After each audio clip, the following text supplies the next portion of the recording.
Hello. I'm afraid that we are at the end of this video series, but thankfully my journey is not yet over. I'm a Catholic seminarian and I can actually introduce myself as Deacon Kyle. And that still sounds kind of weird. I've been ordained for less than 48 hours.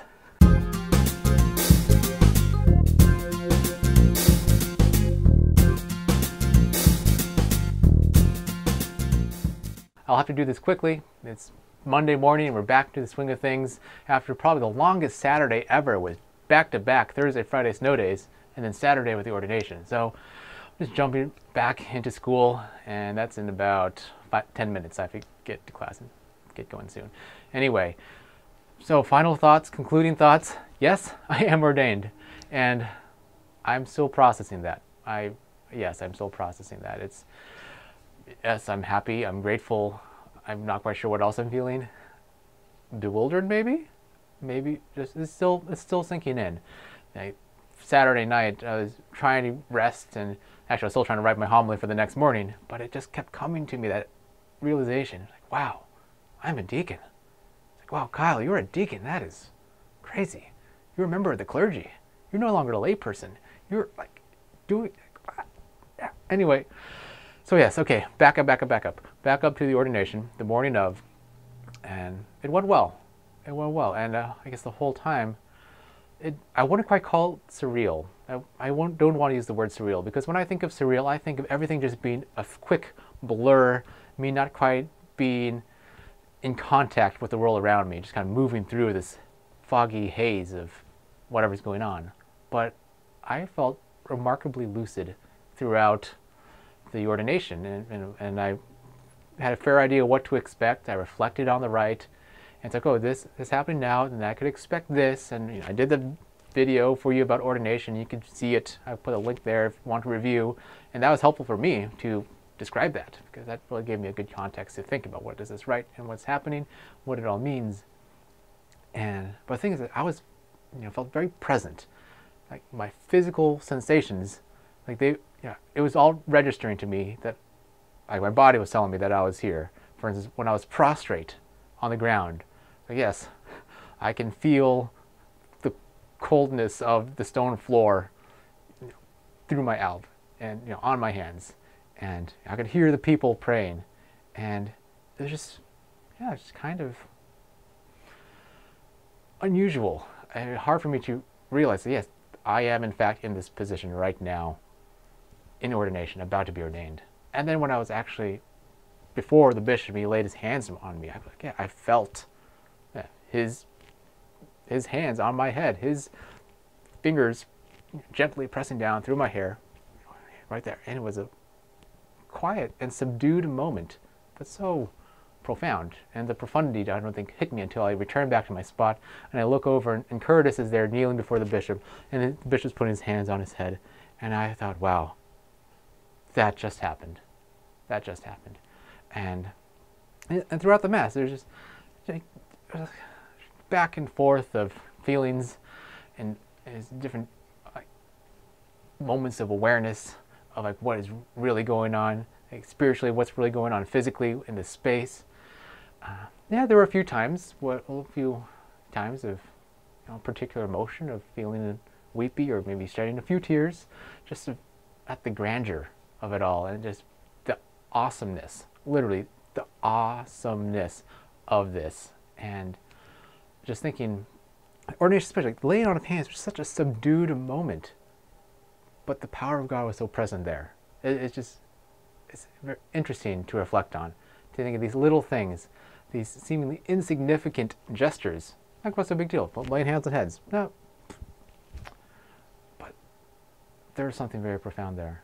And then the consecratory prayer, as the bishop was praying over us, that really started to hit me in the beginning, especially because it talked about how what I just entered fits in the context of salvation history, of God's relationship with the human race, with the world. And it's just so humbling, I suppose. And so that was a very special moment during the ordination. Yes, the prostration was also a special moment. I was thinking, I was laying myself out on the ground. I was giving myself entirely to God because I received everything from Him, my life, my body, my relationships, my gifts and talents, everything, strengths, weaknesses, everything, it's not my own. So I'm just returning it back to God for Him to use.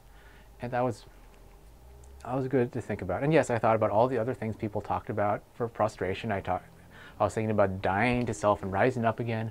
The image of the trap door even popped in my mind temporarily. I'll put that aside because I want to think of other things.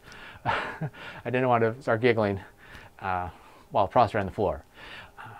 And then so I was vested, and that was interesting, and it felt surprisingly natural. Putting on the stole, like kissing the stole for the first time, and putting it on, that was interesting. And put on the dalmatic, I thought I would be swimming in the vestments. And it actually turns out I did not get a chance to try it out or put it on beforehand, but it just fit and it felt right. And I was at the altar, and at that point I could finally see everyone.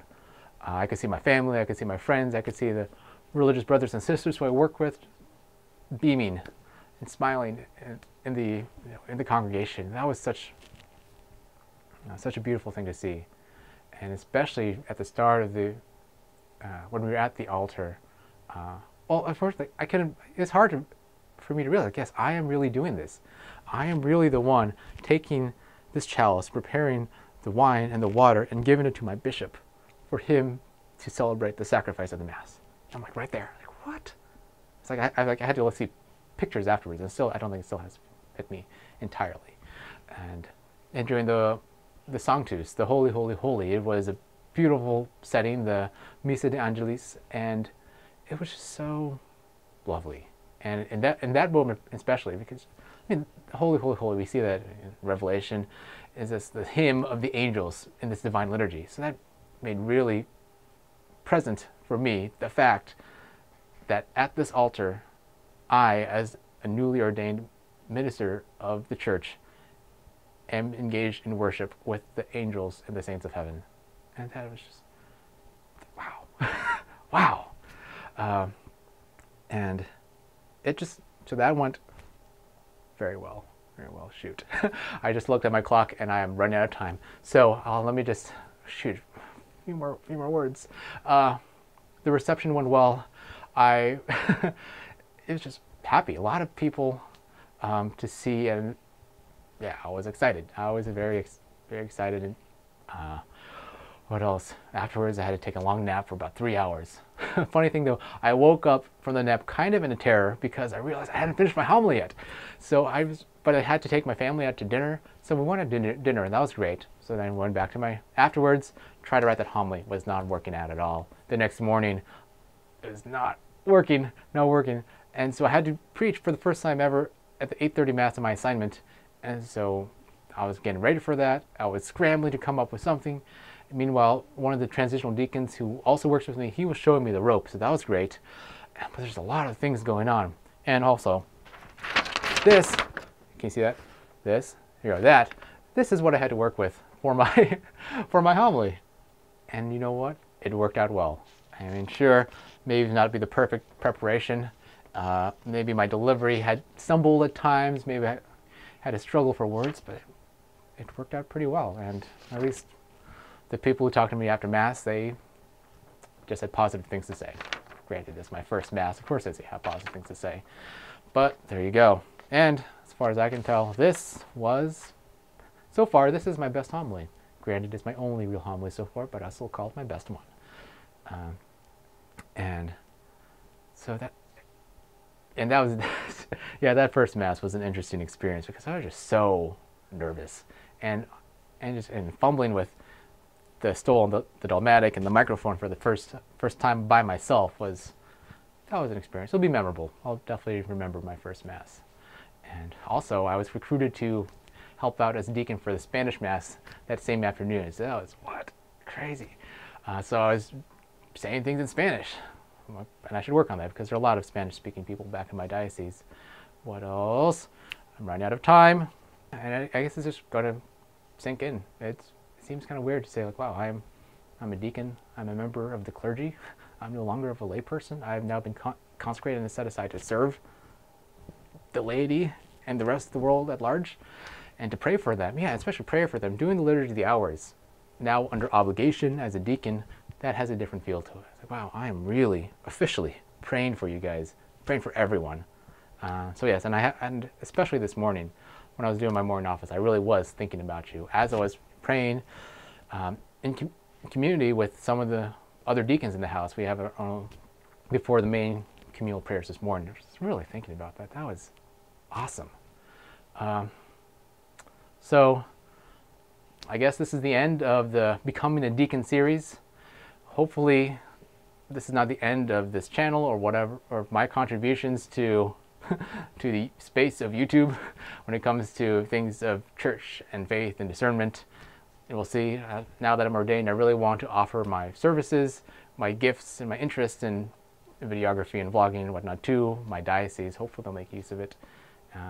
So hopefully this is not so long forever, and I'll possibly putting up some stuff in the future. But yes, I really need to get back to class. I need to take care of a lot of things. Comps, all these things, piling up. I got to take care of them.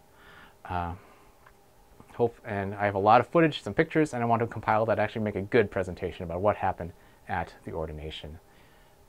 Well, there you go. I'm Kyle. I'm Kyle. No, I'm Deacon Kyle. Weird. Well, take care, and in the meantime, be blessed, my friends.